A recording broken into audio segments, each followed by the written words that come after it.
Hello there and welcome. Today we're going to chat about something we all deal with online, passwords. And don't worry, we're going to take this nice and slow, so by the end, you'll feel completely confident and in control of your digital safety.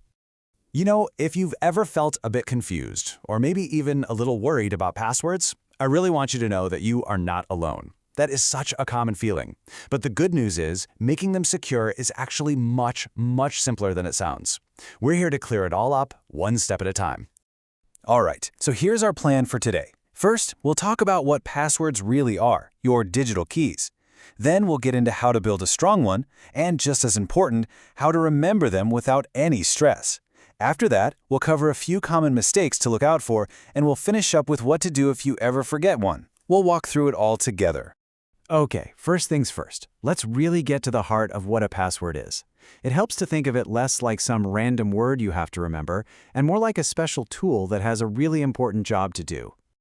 Honestly, the best way to think about a password is to picture the key to your front door. All of your online accounts, your email, your banking, your family photos, they're like the different rooms inside your digital home. And your password? That's the special key that only lets you inside. So what exactly are these digital keys protecting? Well, some of your most important things, really. They stand guard over your personal information. They keep your money safe in your online bank accounts. They secure your private emails and your precious photos. And crucially, they stop other people from getting into your accounts and pretending to be you. Okay, so now that we know why our digital keys are so important, let's get into the fun part, learning how to make them really strong. And I promise you, the rules for doing this are super simple and easy to remember. You know, it really just boils down to 3 simple rules for making a great password. That's it. First, you want to make it long. Second, you mix it up with different kinds of letters and symbols. And third, you make it unique for each of your important accounts. Let's break each of those down. If you only take away one thing from this section, let it be this. Longer is always stronger. A short little key is pretty easy for someone to break, but a long key is much tougher. A really good goal to aim for is at least 12 characters long. And here's a perfect example of what I mean. See, a password like Fluffy1, it's short, it's simple, and that makes it really weak. But now look at the one on the right. My cat Fluffy is 9. See the difference?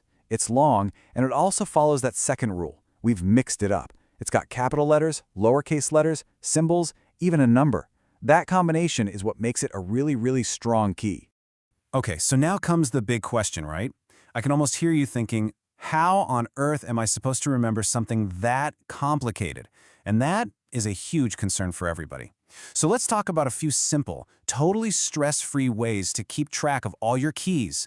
And please, remember this. Take your time with it. This isn't a race. The goal isn't just to have a strong password. The goal is to have a password that's strong and is also easy for you, and only you, to remember. Here's a wonderful little trick for this. It's called the passphrase method. All you do is start with a simple sentence that means something to you, something you won't forget. Like, my granddaughter lives in Florida. Then you just turn that into a password.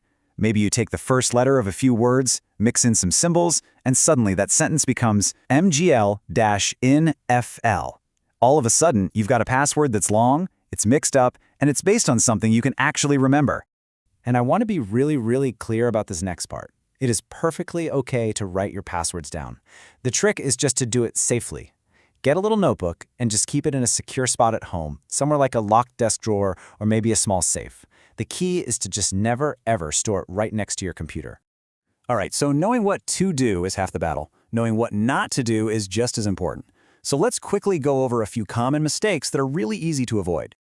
Okay, 4 simple things to watch out for. First, try to avoid using personal info that people might be able to guess, like names, birthdays, things like that. Second, never use really simple, common words, especially the word password itself. Third, and this one is a big one, try not to use the same exact password for every single website. And finally, never ever share your password with anyone. Not in an email, not over the phone, it's for your eyes only. To bring our key analogy back one more time, using a different password for each important account is smart for the same reason you have a different key for your house, your car, and your safety deposit box. Right? If a thief somehow gets one key, you don't want them to be able to open absolutely everything you own.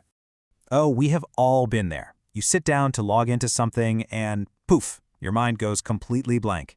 It's a frustrating feeling for sure, but let's talk about the calm and easy plan for what to do when that happens. First and foremost, it is absolutely okay to forget a password. It happens to every single one of us. The most important thing to know is that every trustworthy website has a built-in, safe way for you to get back into your account. So here's the simple process. When you're on that login page, just look around for a little link. It'll usually say something like "Forgot password" or "Reset password." Go ahead and click that.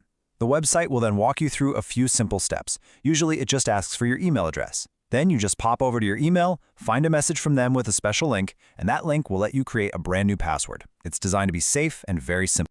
And I just have to say, by taking the time to learn about all of this, you are doing a wonderful job. Being careful and thoughtful with your passwords, it's not about being scared, it's about being empowered. It means that you are the one in control of your safety online. So, let's do a super quick recap of the most important points. Remember, a password is just your digital key. A strong key is long, mixed up, and unique. To remember them, you can use that great passphrase method or just a secure notebook. And if you ever forget one, just stay calm and look for that forgot password link. You've got this. So as we wrap things up, I'll just leave you with this little question to think about. Now that you know how to create a really strong digital key, which one of your important accounts will you strengthen first? Maybe it's your main email or your online banking. Just taking that one small step is an amazing start. Thank you so much for joining me today.